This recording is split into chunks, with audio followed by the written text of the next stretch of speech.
Go ahead and add Amazonian so that we can start our game. 1 second.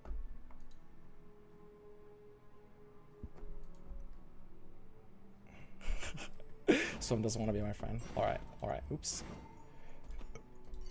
All right. Sweet.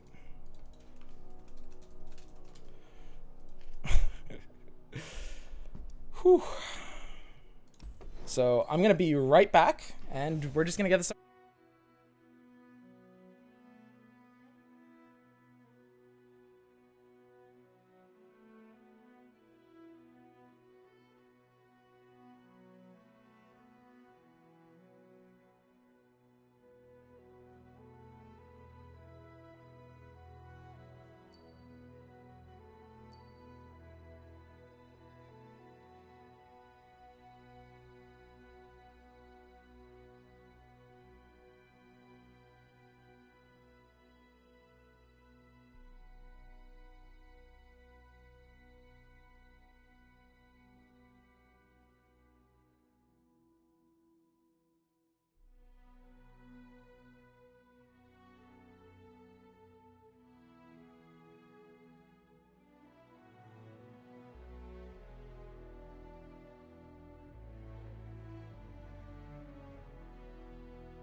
All right, we're back. We need to wait a little bit. So, Amazonian actually banned out my Fiora Shen. Very, very, very interesting. So I'm actually gonna be able to get to play the sort of like War Mothers-esque deck. That'll be quite the interesting one to watch. We get to play all three of our decks today. Well, unless we get 0-2'd, I guess. But yeah, we banned War Mother and they banned Fiora Shen. So Fiora Shen being able to eat a ban. We won't have to complain about the Chevaliers. Looking pretty nicely. Okay. We got a couple minutes before we start. I'm just gonna do some push-ups. Make sure I'm stretched. Make sure I'm. The thing is, you just get so sluggish if you're not active at all, right? You gotta sitting in the chair all day, watching those league games, coaching kibler. It starts adding up. I'm not gonna show it. I don't want to embarrass anyone in chat that can't do push-ups this well. But, yeah, we'll do a few here. Ooh.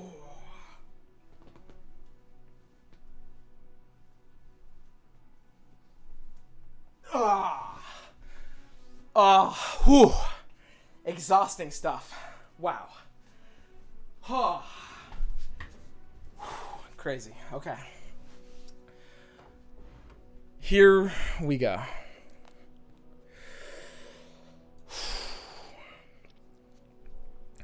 Yeah, that ban was a real thinker. So yeah, it looks like we're in a dead heat. Is that what they say? It's a tie. LOR is 1-1, and League of Legends is 1-1.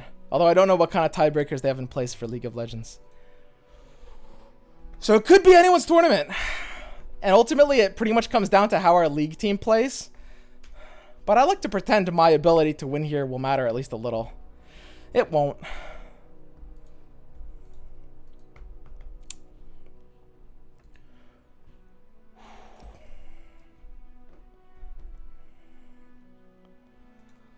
All right.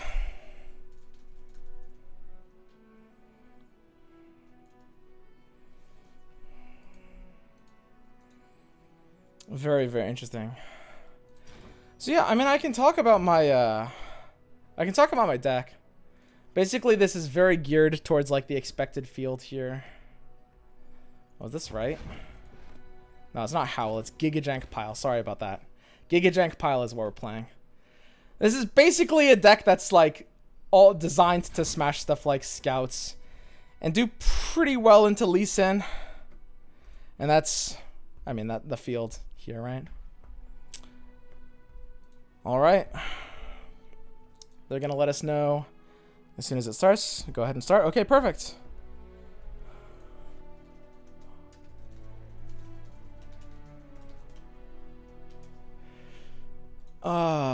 Okay. Okay. Good to go.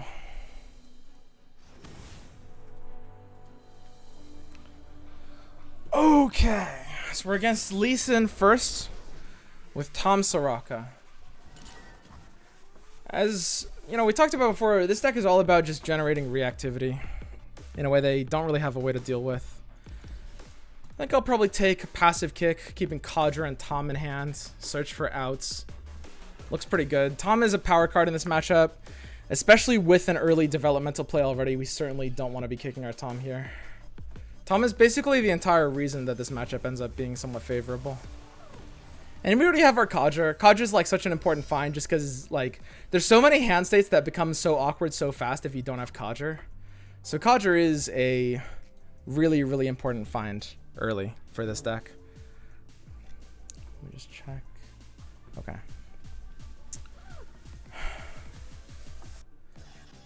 Is there much that actually rewards me playing it here? That's enough. I need to value damage a little bit. It's a close one. There's a lot of cases where I wouldn't play that turn 1. I know it seems like weird roping, especially if you come from like maybe like Hearthstone or Magic, but banking 1 spell mana is like often worth a Tempa sacrifice in this game. Very, very often. So it's something we definitely can't dismiss as an option. I do think I need to play Croaker here. The ability to just draw me into like something to play on 3 is so important. It doubles my outs to be able to hit the Star Spring, which is really important. And I can't play Croaker into Star Spring next turn because you can't play Star Spring off of spell mana. So it's an easy Croaker into pass. He has the freest attack here, or she, Amazonian, has the freest attack here because it's basically a pale bluff spot. I can never block, and I'm never really going to block. It's just like free damage. Hand's not going super well. Don't have an attack here, but we have a pretty nice pass. Amazonian shouldn't really be able to pass back super easily. Burning mana in this case isn't really going to be worth it. And my hand is so close to being nuts, but just a little bit awkward. I will just have to keep passing. I need to bank full. If I had like a Star Spring, this hand would be insane. Like, but we have the early units we need, and we have the banked mana, and we have the Tom. So at the end of the day, we can't really complain.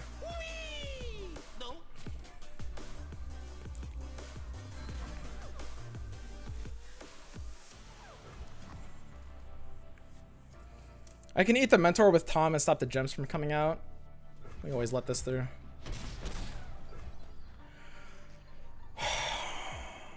There's not really a big punish to playing Tom here. And this is why, like, this matchup is so nice for this deck. Like, this deck was effectively designed to beat that one.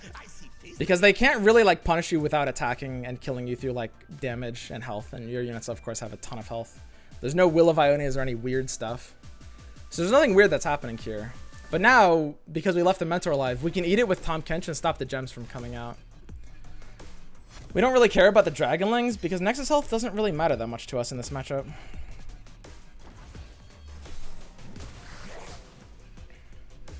Where there's a will, there's a need. Still not an ideal hand, unfortunately.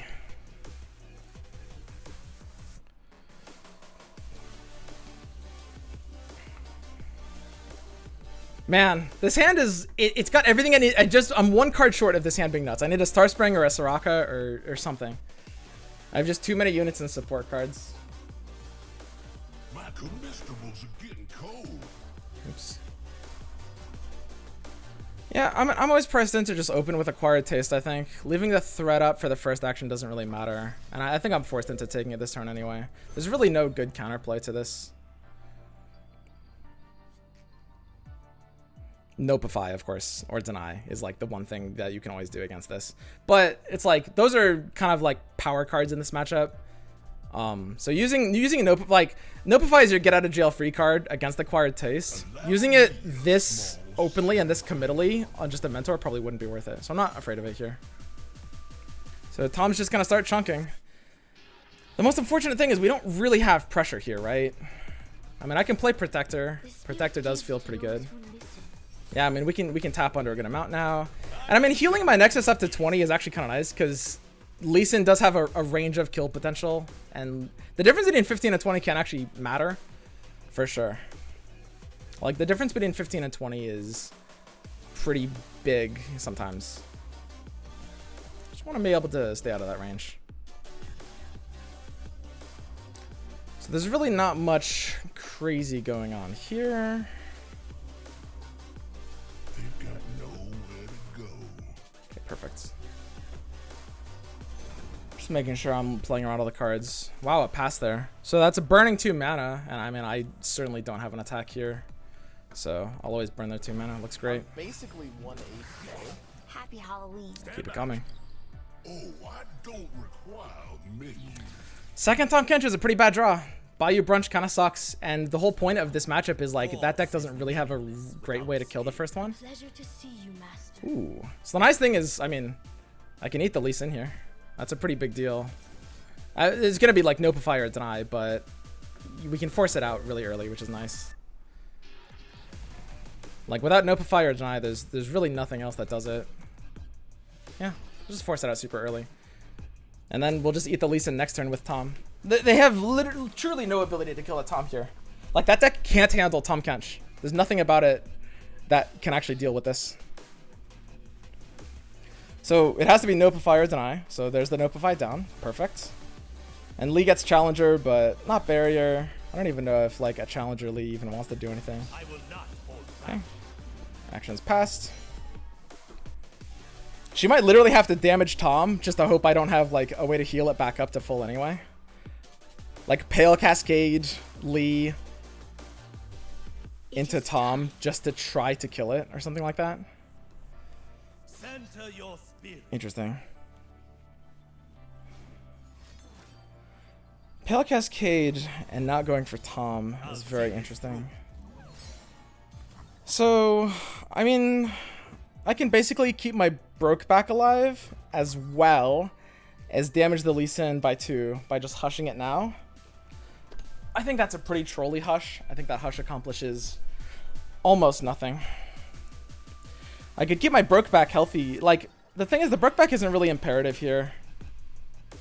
I mean, even if I hush and keep it alive, it'll just kill itself to heal my Nexus. I think it's time to just let the Brokeback die here. Not a big deal either way. But we're just going to force out Denies and Notifies every turn until our Tahm Kench inevitably wins. Seems good. Really no threat here, no reason to do anything at all. Like, the Eye of the Dragon doesn't matter, whereas my Tahm Kench's health actually might. The fact that they're tapped out and we have Astral, like, I could have blocked the Eye with Tahm Kench. There is an argument for that.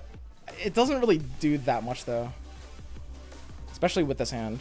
So Hush is our safety card. We're definitely going to want to play pretty respectfully of that fact. We need a Guiding Touch or a Pale Cascade or something.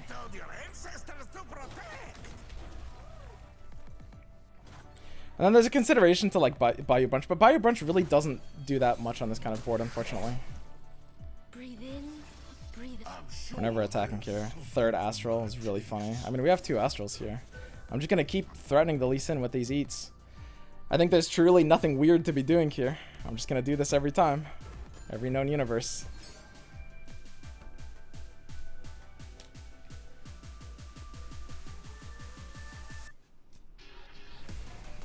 Like, this Lee Sin should inevitably die here. Okay, there's one more Deny. So the Lee will have a really hard time leveling up in time for the next attack, though, because we ate the gems, which matters so much. So it's still just going to be the same pattern, where it's like we forced out a Deny, and we're just chilling harder. Conflict is all in the mind.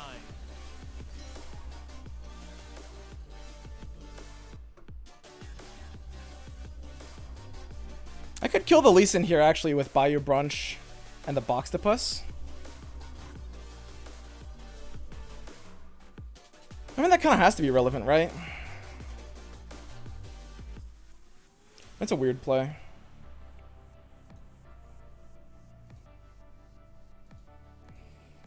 I think truly nothing could possibly matter other than killing this Lee Sin, right? Don't I just go in for that then? Boxtopus is like 1 health short of surviving, which is so sad. I could a Boxtopus and eat my Tahm Kench, which is really funny. Terrible play. The worst play I've ever seen. Vegetables are getting cold. Yeah, 3 mana. There's not a Zenith Blade could in theory protect. No, because we have Hush anyway. Yeah, we just go in for it.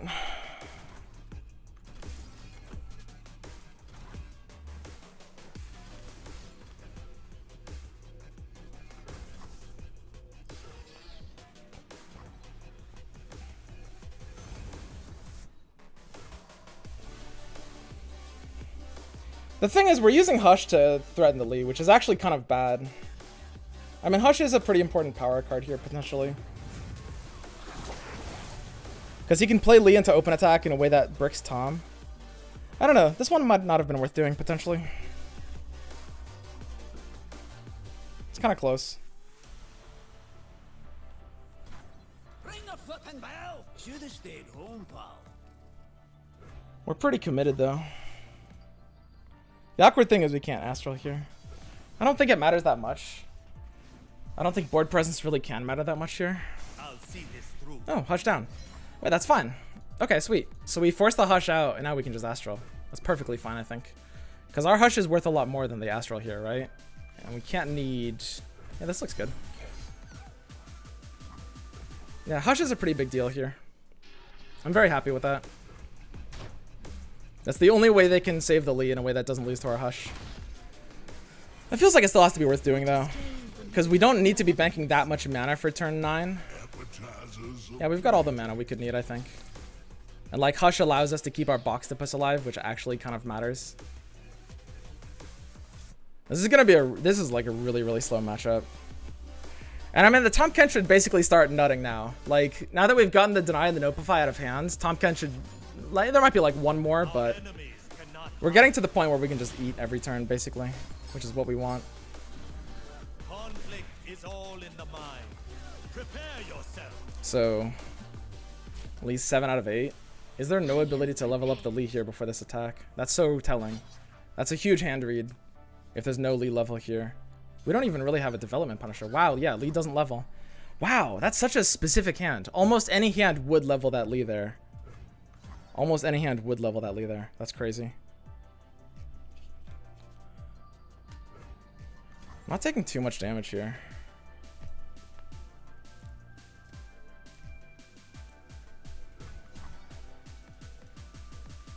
You're in for a whooping.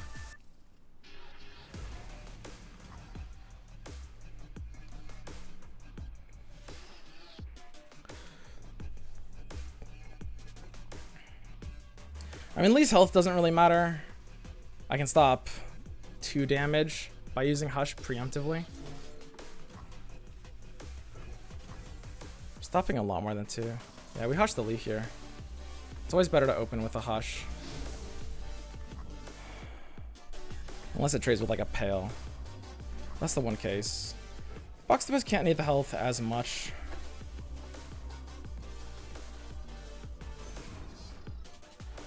It's a very weird matchup. This is a very, very, like, big brain matchup. Tommy emote. I don't actually have the normal emotes. I have all the KDA emotes equipped. Is there actually no Pale Cascade here? Pale Cascade is pretty hard to have there, it's true. So, I mean, yeah, I can just threaten the Lee now. Force something out. And I mean, at 6 mana, there's not really like a punish here. Hush plus... Hush plus Pale? Wow. That would be so big brain if she was on Hush plus Pale. That literally couldn't be. That can't be. Like, that wouldn't even make sense. Unless I'm missing something, I think that's it. Maybe Bastion can keep the Lee alive here. But I guess I would just pop the Bastion with Shakedown anyway.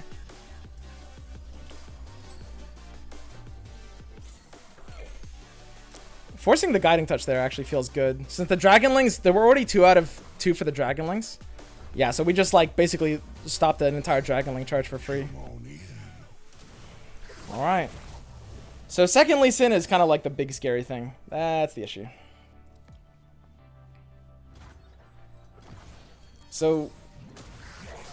If they play Lee, we might not have like an open attack. That's good there. Pale Cascade is here. I mean, I can only do a challenger attack. Shakedown for double challenger is basically completely worthless here. It looks like it's just box to piss into eye, and there's really just nothing fancy to do. We could kill the small eye, less protectable with like Pale Cascade, I guess. I don't think I'm really threatened by Pale though. I could astral Pale my box to piss in response to her Pale, which doesn't really lose me almost anything actually. The problem with this is like, without Starspring and Soraka, we don't, like, we've stopped the game plan, but we're still just like waiting for something to happen. We don't have a game closer. We don't have like a crazy inevitability tool like Soraka. Like, this hand is kind of awkward. We drew all 3 Tahm Kenches, so we have like 2 Bayou Brunches, which kind of suck. We need this Pale to draw us into something, basically. Would be nice.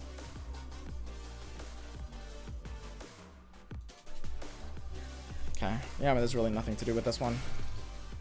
So we can kind of never play Acquired Taste. This is a perma buff.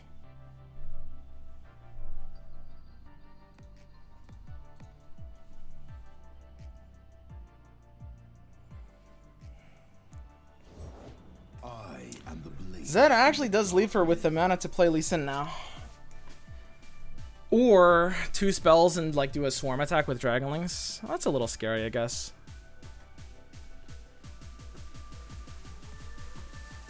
Yeah, I think I probably have to just eat that.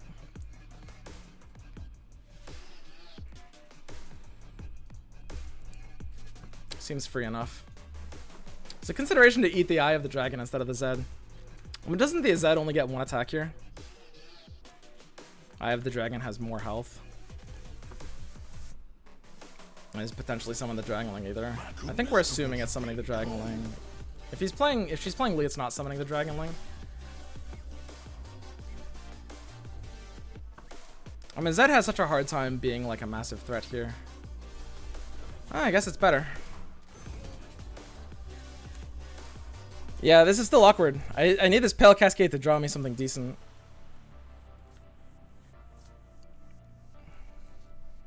I don't know, going for the Zed over the Eye might have been wrong.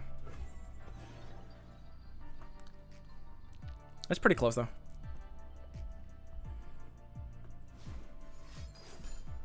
Wow. All the denies.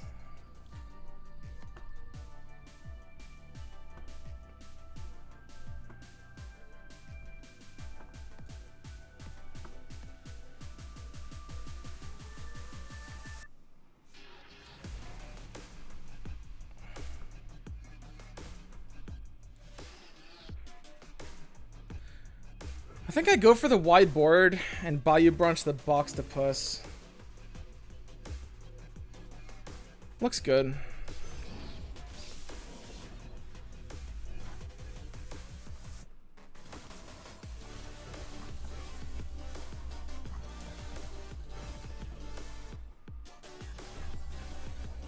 So what this will do is it eats the box to puss inside the Tahm Kench, which releases the Codger, a 2/4. Which is nice because, of course, you know, it doesn't lose the health to the play effect, and then that resummons the Boxtopus, which is now a 3/4. And I'm in the, you know, we get to eat everything here now. It doesn't really matter. Like deleting these cards forever kind of can't matter just because they were never getting them back anyway. Dragonling gets to go off now, which does feel kind of bad. I don't know. Pale is actually might literally be less useful than anything else. My attack token there might have actually mattered. You could play a Pale just to cycle it. What is gained when we return malevolence? I'm sure there's 13. Ooh, this is a nice draw. It makes me feel a lot safer. My health is actually getting low here. Not that low. Not really low at all. We're totally fine, actually. The dragon lives. I mean, there's no Lee Sin. We can just keep eating whatever comes. We've got the Broadbacked Protector. Just in case we needed a bit more heal. Yeah, this was an awkward hand, but we made it work. At the end of the day, like, we only need Tahm Kench. We don't really need anything else, right? So at this point, Hush on the Tahm Kench is a little awkward, but we can still stop the Zed attack with it pretty easily. Zed might have Pale, which we can't counter with our Pale. Yeah, I mean, I can just Tom into Zed. That looks fine.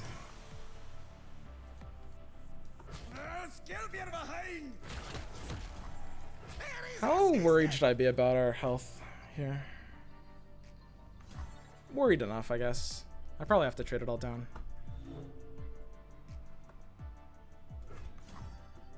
I could pre-commit my spells, but I don't think she can actually be happy submitting all of this. Yeah, I think I save my commitments for later. In all likelihood, I actually can use Astral on the Croaker. Okay. I mean, if the combat goes through as is, that's gotta be fine by me. Tom's just gonna keep eating more. This one's got an appetite.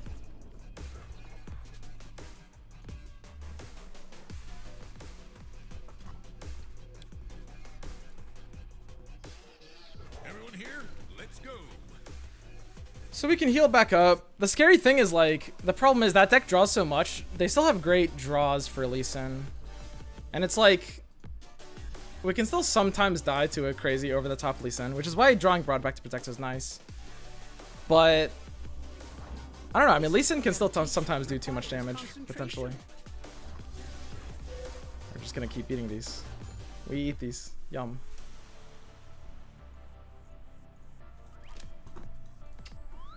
I need to switch off these KD emotes. I like the KDA cards. I like. I don't mind the flavor elements, but the emotes themselves just feel a little. I don't feel great as emotes.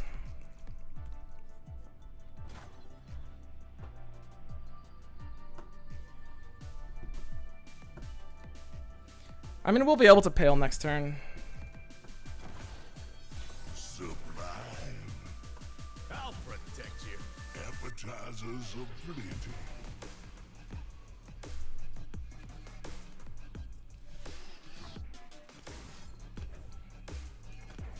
I know desire.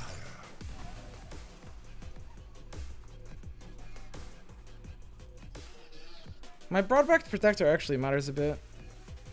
Could he send the Tahm Kench back to hand? I feel kind of bad if it happened.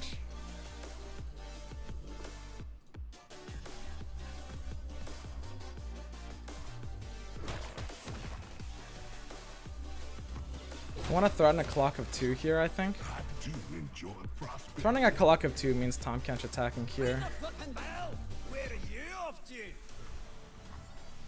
Ready for We don't want to trade down the entire board, though. Honestly, I don't actually know if Broadback Protector is really good here. I can pre-pale though. Pre-paling, just because it draws me the card, like we're gonna need to do it anyway. I think pre-paling is fine. Do we develop? Do we? What development punishes does that deck actually have?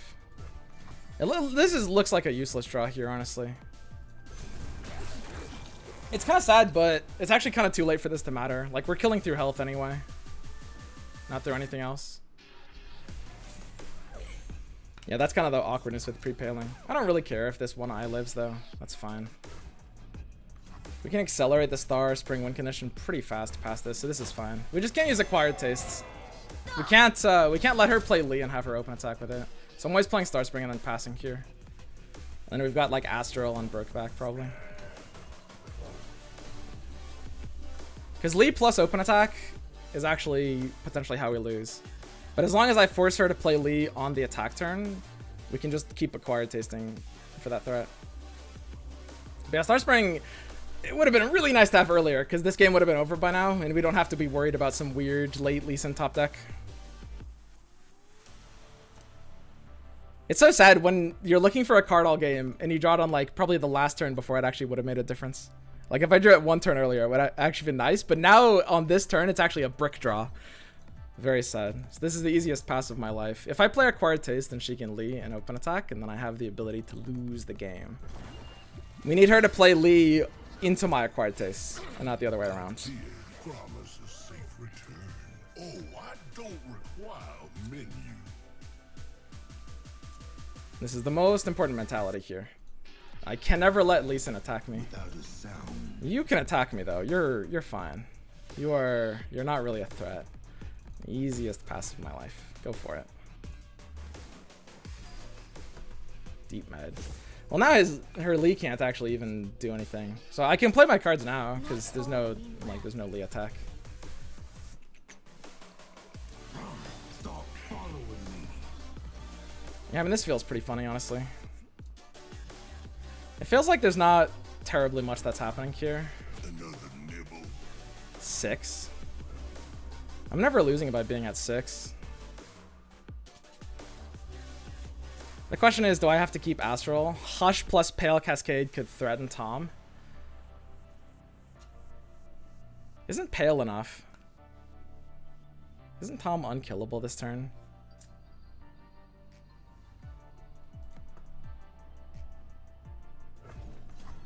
Am I missing something? Some weird combo? Double Sonic Wave doesn't do anything. Plus attack. Double Pale. I don't think it's even possible to threaten this Tom here. On that mana point, yeah, there's literally no way to do it. So I can actually just do this.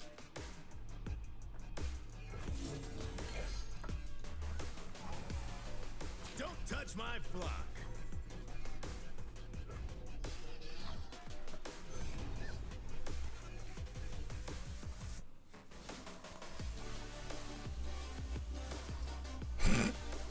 Okay, got it. 9 damage. I think I'm pretty okay with that because I can just keep eating more. How many units has my Tom Kench ate now? Is anyone counting? This Tom Kench just he doesn't stop. What the hell? Does Zed matter to me? Could Zed ever matter?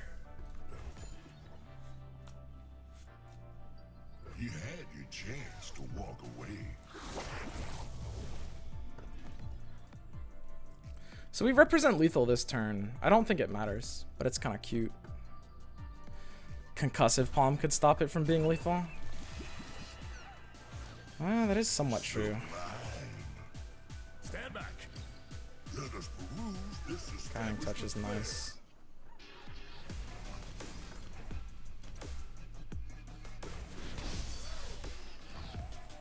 Aye, right. Let us reconnoiter. Should have stayed home, pal. Ooh, you wee scruff.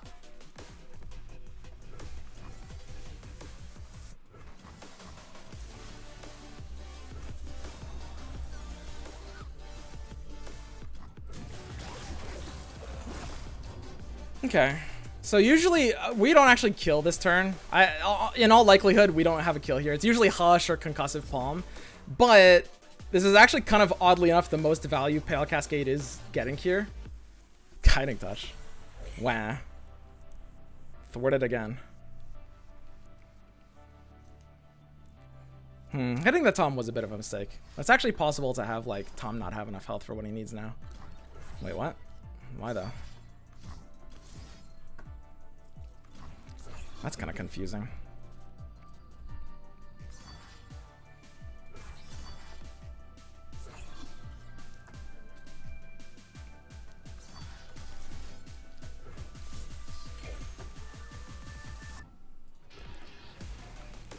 This is a weird game. I mean, the fact that we have Hush, I think, like, whenever you have, and this is maybe why I was wrong to use Hush so early, like, whenever you have Hush, you kind of have a safety net against almost anything. Like, Lee can never kill me through Hush. No Soraka. It looks like the Star Spring could actually end up being our win condition, sadly enough. That's interesting. The Protector was dead anyway, right? I'm never hushing that.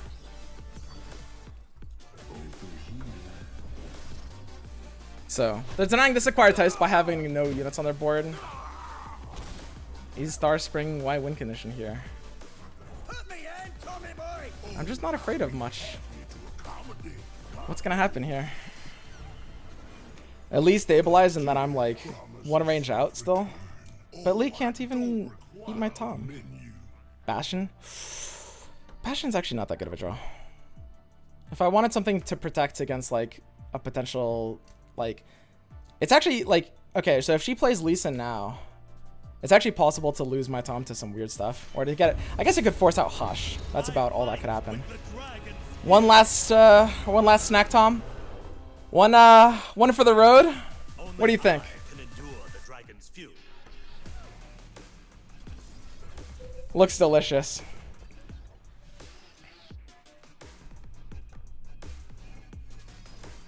Bastion? That's not fair. Not hold back. What are we supposed to do against that? Wow. Yum. Plenty of room inside.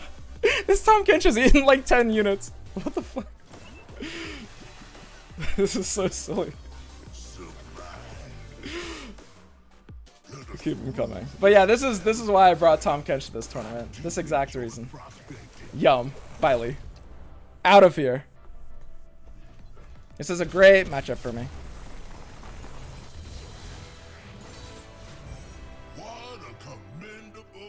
Now we just have to win with the Freljord deck. However, you guys might have cottoned on to the fact that because its name is Gigajank Pile, I'm not necessarily confident in this deck's ability to perform. I don't know. Decks right now are just kind of weird. It's very, very, very strange. I think we played that pretty well. It's like, it's a fairly, the only reason it was even not, it should have been basically 100% over on like turn 6. The only reason she even had a chance was because we didn't draw Soraka or Starspring early. So it's like, there was technically some weird, like, there was some very narrow chance we lose there. So we have to still play around all that stuff. All right. So we're taking a break for a few minutes because, you know, the program's on break. They actually, apparently, when BBG and I were requeuing, we weren't supposed to. Apparently, if I had read the thing, they would have said, you know, wait for us to start because the program's on break. And they probably missed a lot of, like, early plays because of that. Whoops. But yeah, we're supposed to wait for a heads up. Okay. I feel pretty comfortable with these matchups. So, I mean, we've got a few minutes. I can talk about them a little bit more. Why Shadow Shift instead of replay Zed? Because having, I don't know, it probably didn't make sense. I mean, the Zed would have died to the acquired taste anyway. So just being able to redevelop Zed and try to go for lethal is kind of, like, having a Zed in hand is better than having a Zed on board there. Which is very funny. Okay. So yeah, feel pretty good. Let's go ahead and talk about this deck and why I have so little faith in this. So this deck aptly entitled Gigajank Pile. GG, my next deck is trash. Frowny face. Why didn't you auto ban? I feared Sesai.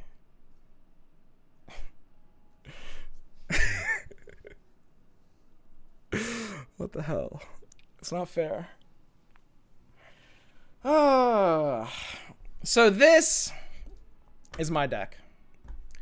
So here's the situation we had. Tournament lineup, you know, you have to plan around your ban, you have to plan around your target, you have to plan around your matchup tables, you need to make sure your lineup beats their lineup, you have to make sure that they're banning what you want them to ban, or rather to make sure they don't have any specific good ban, right? There's so much you have to consider when it comes to tournament lineup. Here's why I'm running this deck. The reason is pretty simple. I'm banning War Mothers, so the mirror is banned out. Therefore, like, the reason that stuff like Howling Abyss is normally complete garbage is because normally these War Mothers matchups, you know, it's not enough to win the mirror. And the whole point of the inevitability card is to win the mirror. In this case, because I'm auto-banning the mirror, I don't need it. Also, I'm sort of double targeting. The idea behind my lineup is I'm double targeting Scouts and Lee Sin, and I'm banning War Mothers. And this was the perfect... BBG was on a different deck, but in this case, this was the perfect call. Because she brought all three. So this is like right into my plan. So if this goes as well as in theory, we should be favored. That being said, I have a confession to make. I've never played this list one time. This is a pure theory craft concept. It's sort of similar to like Alan's Howling Abyss build. It's pretty different even from that. But I mean, Howling Abyss isn't that bad. The biggest problem holding it, like, it's an inevitability tool that's fairly non-committal. To be perfectly honest, I'm not that big of a believer in Howling Abyss, but I mean, a lot of people like it. It's not. It is underrated, and it can work in like a ladder environment. Or sorry, it can work in a tournament environment, unlike ladder, right?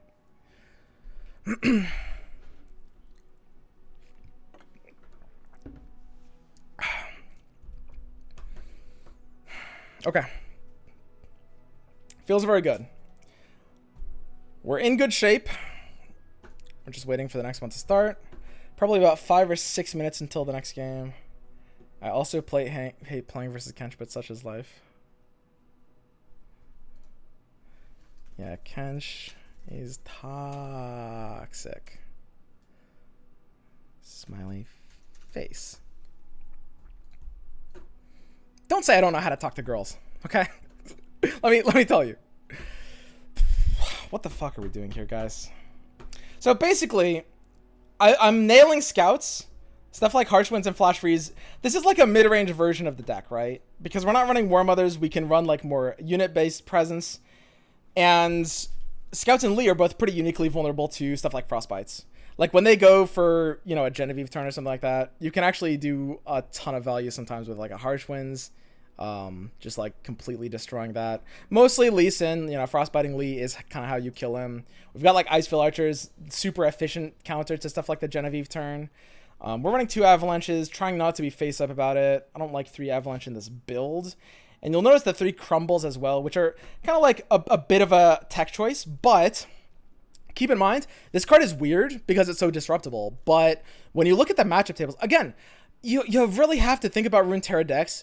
Like, everyone's mistake they make is they think of things in like the scale of a linear power level. Oh, this is a good deck. This is a bad deck. This is a shit deck. This is a great deck. This is a trash deck, you know? And it's like, that's a generalization. And, you know, generalizations are useful. I'm not saying we shouldn't ever say those things. But the thing to understand is, you know, different decks do different things. So depending on what the meta changes so much, the ecosystem changes so much, depending on what you're up against, depending on what you expect to be up against, depending on what you're trying to target in a tournament lineup, there's a lot of things that normally don't make sense that make a lot of sense. You look at this Crumble, and the thing about both Scouts and Lee Sin is they can't disrupt this. Normally, this card, like, if you ever use it, if the opponent, like, pings your dude with, like, a, you know, a Make It Rain or a Mystic Shot or who knows what, a single combat, Crumble stops. You can stop the entire effect by killing the sacrifice. Those 2 decks can't really do that, right? We just want ways to threaten their Lee Sin more than the denies they have, and so Crumble, in addition to Vengeances, will help us with that. And of course, we pop Bastion all day, every day with our 3 Troll Chant and 3 Vile Feast. So in the Lee Sin matchup, one thing we're definitely going to want to keep in mind is keep a Troll Chant or a Vile Feast to pop Bastion. That's important, okay? We've got kind of like the great early drops we want against Scouts, like Hapless Aristocrat, turn 1 against Scouts is going to be really good. We're just stabilizing and shutting down Lee Sin, and almost nothing else matters. Almost nothing else matters. It's a beautiful deck with immaculate ratioing. Every card in this deck is purposeful. Every choice. Beautiful. It's I promise it's the logic behind these things is a lot better than it looks. There's micro decisions that, like, for example, you might say the second Harsh Winds is too heavy, or you might say there should be like a different opt-in finisher than Howling Abyss. There's arguments to be made, you know, like minor things, but the core identity of this concept, I think, is really strong given the targeting and the ban, right? So probably just like micro decisions that end up being awkward, nothing else. Okay, so I'm gonna win this game, one of the next 2, who knows which one, and then all we need is for our league team to not fucking completely throw again. I wasn't watching that game. I have no idea if they played well or whatever. Yeah, they just need to win game 3, and then we're carried in the tournament.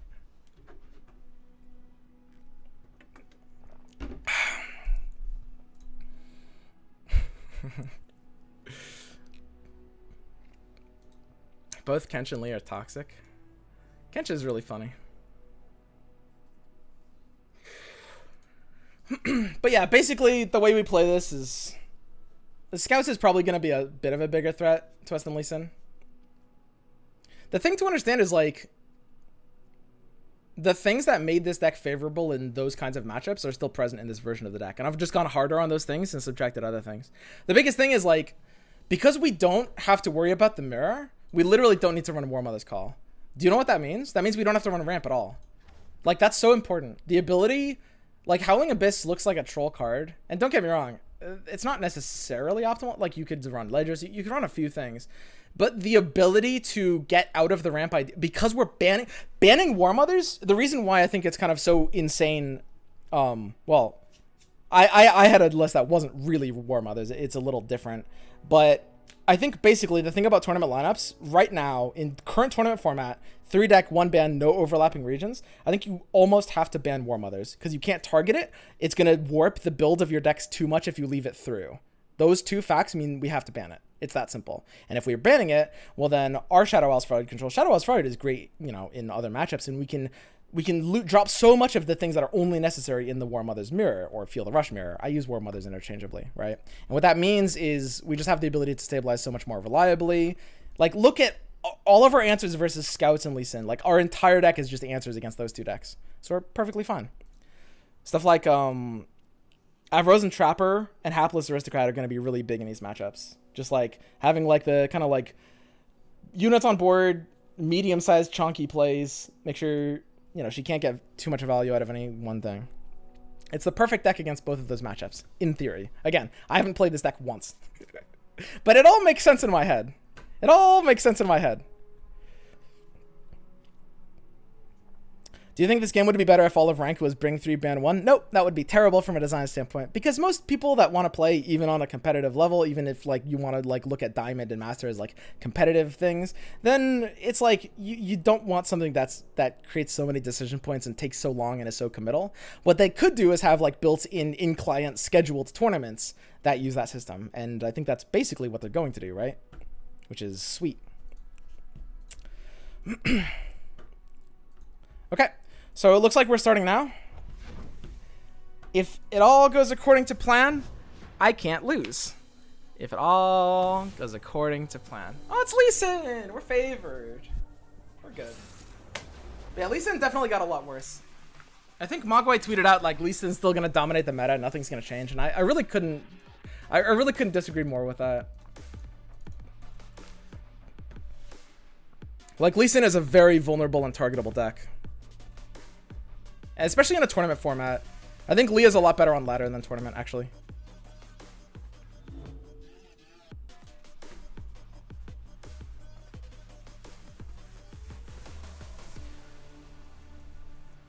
I'm just making sure I'm pulling up the list. I know I rope a lot, but these decision points actually matter. Okay, I've still got it from before. I think we solo keep Sentry.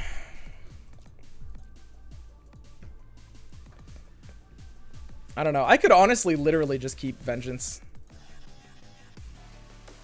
This hand... It's so weird. I could almost full keep that hand, maybe. Like, we have 2 proactive plays, and we've got Vengeance and a Bastion Popper. That's all we need. So she's running 2 Bastions in her version? Yeah, 2 Bastions. So I'm not really going to be too afraid of anything like that. I can just play the Sentry now. Still see far and clear. We each hold a world within.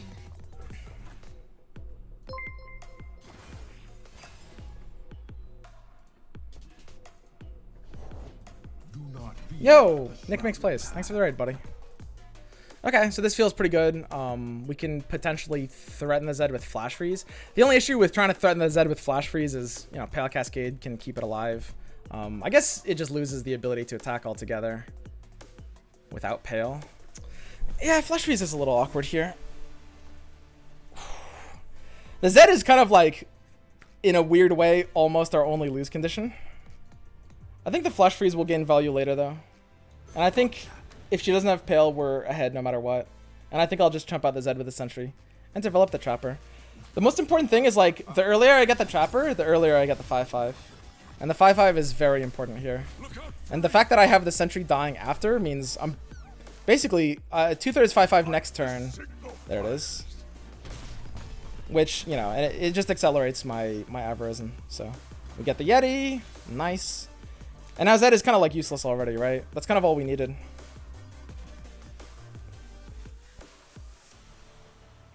So unfortunately I can't quite pass here.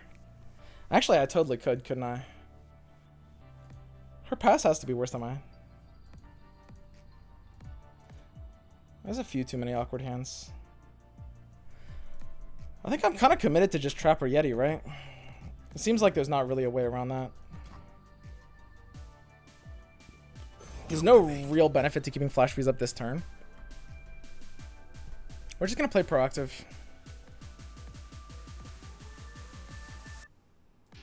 And this is why, like, these cards are good in this match. The thing about Lee Sin... So here's the thing that makes Lee Sin a good deck. The way you counter most of the aspects of the Lee Sin deck are with mid-range concepts. Wow. Pass here. I mean, if I play Yeti, she definitely can't pass again, right? What did you catch? The only problem with, like, passing there is, like, I don't want her open attack to even have, like... Whoa. Oh, okay. I kind of wasn't even attacking that turn anyway if she just passes, I think. So the only problem with attacking her is, like, Pale on the Eye of the Dragon is really bad for me. Someone's a Dragonling as well. I'm in no rush. We're chilling. I just feel Archer is a great draw because it really punishes any form of development here. Just in case that was going to happen. Like, we already have open attack punishers, so we didn't really need much else. And this should be good. I think... Between, like, Flash Freeze, like, so it goes Pale, and her paling off the bat is not even a good Pale, right? Because if she pales right off the bat, that just means, you know, she doesn't even get to draw. She needs to do something before Pale. Ooh, she loses the draw. That's big for me. And then I'm just Flash Freezing that. Wow, honestly, given this position, I almost want a Harsh Winds instead. I don't need to keep mana up this turn at all. And it keeps my thing alive. And I'm playing nothing else this turn for any amount of value whatsoever. And it's like a tempo 3-3. And I'm never going to need a second... Yeah, I guess I'm just Harsh Windsing here. Wow, bizarre. But it kind of has to be proper.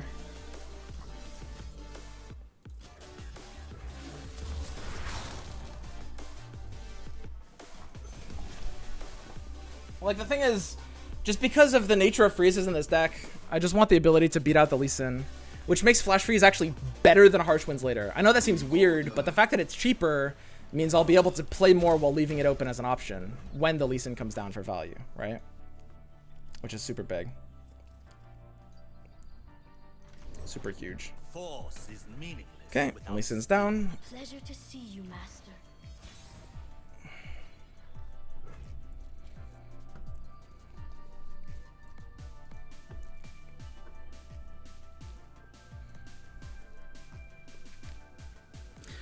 We have a pretty good hands.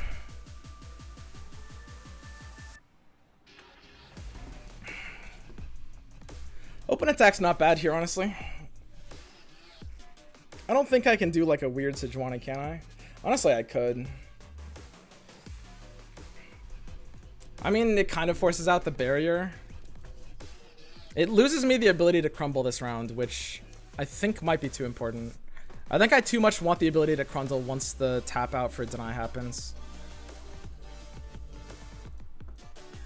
Hot on the trail. Yeah. Yeah, I think so.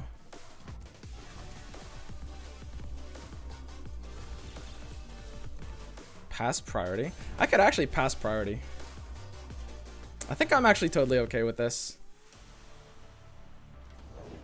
Without a sound. Wow, a Zed. How much do I care about that? Can't I just kill the Zed? How does she save it? She can hush it to stop me from challenging it?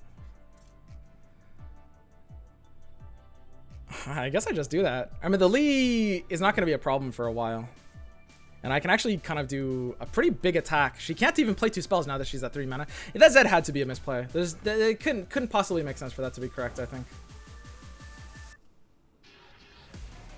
Bow to no one. Like, there's no... So, Sonic Wave is the only way Eye of the Dragon and Lee Sin can pop here. Maybe that's what's in the hand. But I don't need to keep my mana up here, so it's perfectly fine.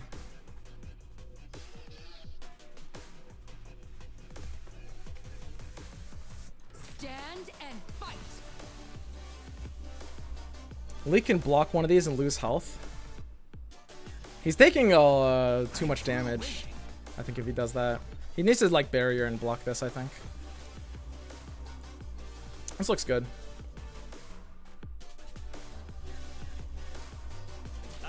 free of So keep in mind, after we're done with this, I'm going to be spectating the Kibler versus BBG match. That'll be a lot of fun, just watching that in real time with you guys.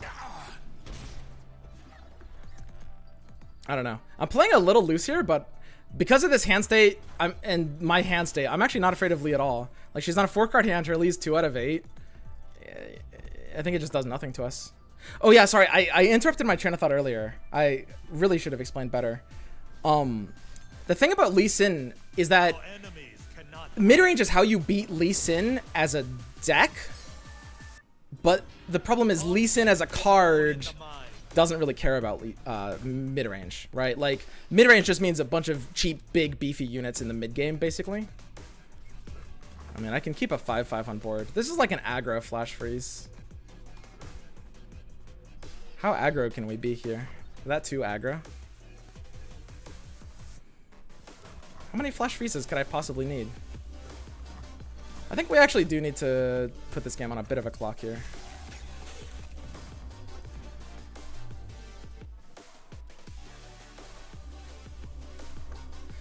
The one slight awkwardness is we have no crumble target. Like, you really want like a Vile Feast or a Hapless. In this matchup, like, don't get me wrong, I'll crumble a 3/3 and kill Lee and be very, very happy that it happened out like that. But I'm just saying, it would be better if I had a crumble target. Wow, burning 4 mana looks great for me. Really, no reason to pre-play Archer, I think. So I'll happily take a pass. They're getting a Dragonling, but that's about it. Aram's tempting, but kind of has to be wrong. It's really funny to play here. But the way this game, the way we're like winning this game is just off of board presence and nothing else really. Like, we need to crumble the Lee here, basically, I think. I think it's a full attack with everything, and then threaten, like, a double crumble afterwards. Like, the only way she stays alive is by Lee and then playing spells, and then we beat Deny by having a second crumble, so we can't play ARAM this turn. This looks like a solid attack.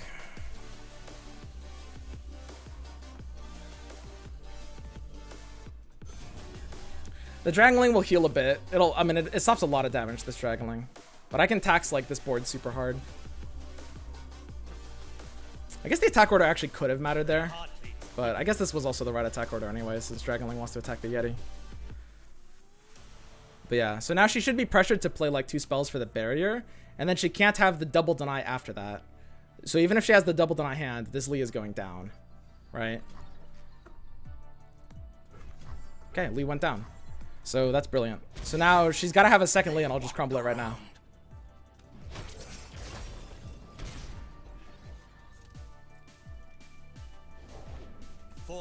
Pretty sure there's no ability to stop crumble here outside of Bastion, which might demand the second crumble, potentially.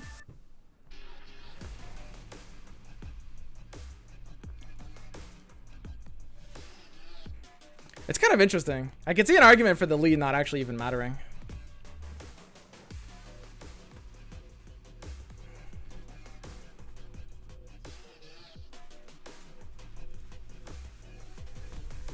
This is close. I mean, it's second Lee. How do we lose if we're just good against second Lee here? It feels pretty impossible.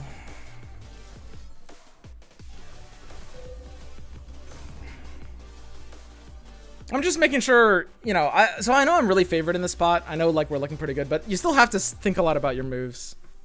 Like, you need to, it's kind of like when you're really ahead that you have to think the most about your moves. I'll see this through.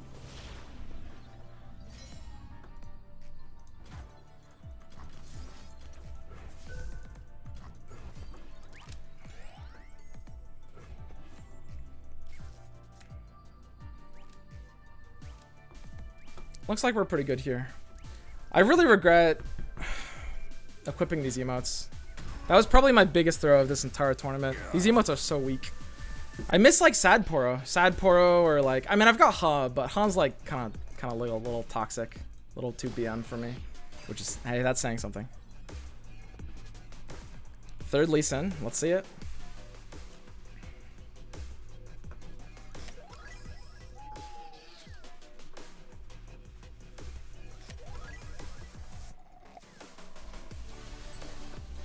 Smashing Sejuani. This looks like a pre-concede play.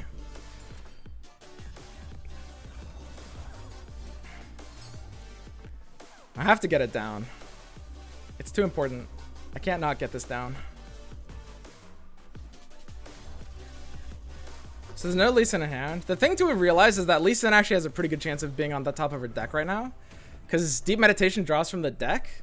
And so if there were spells on top of her deck and then a Lee Sin right under it, it means the Lee Sin's there. Basically, if we assume she didn't draw another unit, her odds of drawing Lee Sin are effectively the same as if Deep Meditation just drew it, which is really big, right? I mean, it doesn't matter because we've won this game, but in theory, it could be really big, you know? That's all I mean.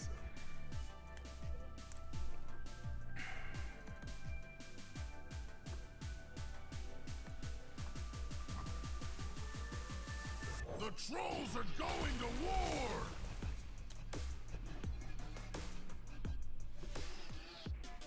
I'll use my Diana off of the Howling Abyss to win the game. I think it's really, really important to get the Howling Abyss sourced finisher. Completely imperative, I think.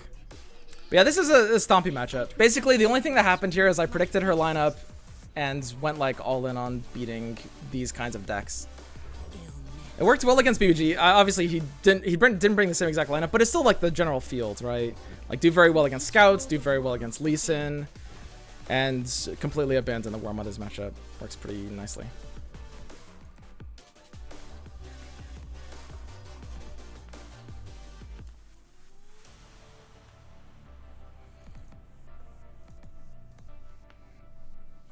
This is weird.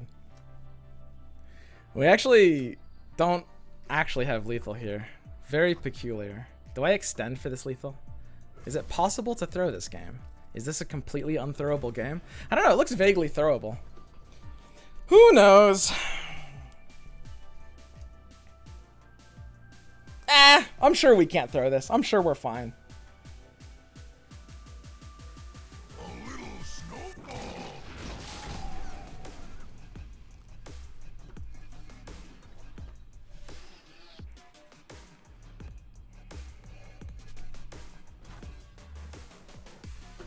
So what can she possibly do to stay alive? Palm plus guiding touch actually keeps her alive. I mean, I can't need more than one freeze, right? A chill in the air.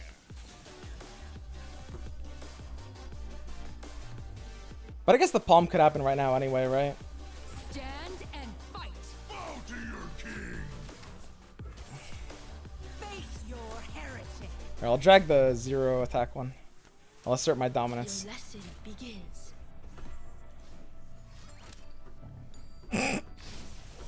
The dragon binds us.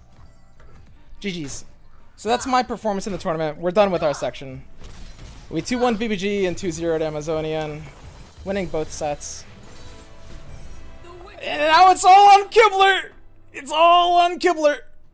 At the end of the day, this is usually how I do well in it. Like lineup construction and preparing decks is just like the most important part of tournaments. And usually, like, I mean, I play solidly. I make some smart plays. Sometimes I'll make dumb plays for sure.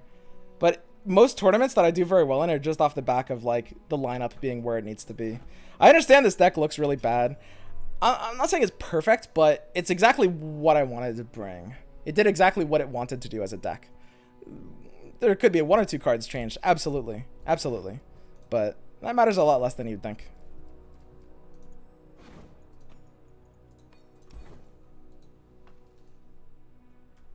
We are now contractually bound to be best friends forever.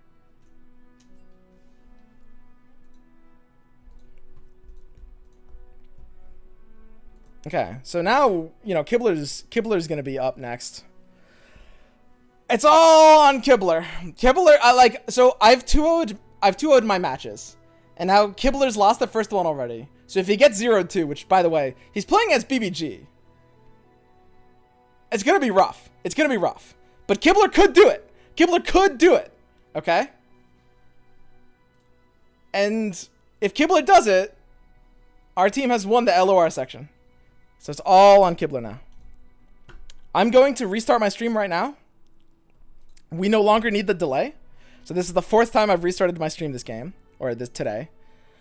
What we're going to do, we're going to very simply, so in 10 seconds from now, my stream is going to be restarted without that delay. Refresh the page right now or whatever. And we're going to watch Kibler's game. It's going to be a lot of fun.